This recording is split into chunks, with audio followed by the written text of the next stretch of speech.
ছোট্ট বন্ধুরা, গল্পে গল্পে বাংলার পাঠশালায় তোমাদের স্বাগতম। আজ আমরা পড়ব প্রথম শ্রেণীর আমার বাংলা বই থেকে একটি গল্প। গল্পটির নাম বাঘ ও রাখাল।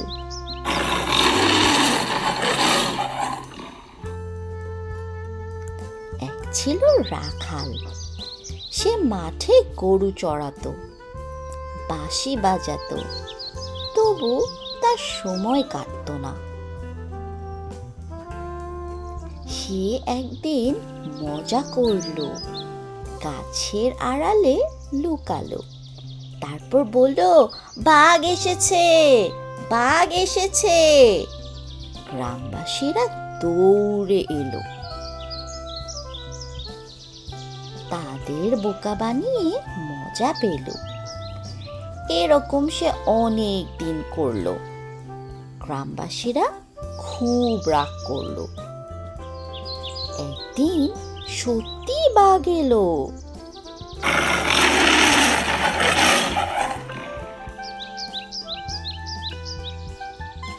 রাখাল চিৎকার করলো, বাঘ বাঘ বাঘ। এবার আর কেউ এলো না। বাঘ রাখালকে নিয়ে গেল। রাখালকে আর খুঁজে পাওয়া গেল না।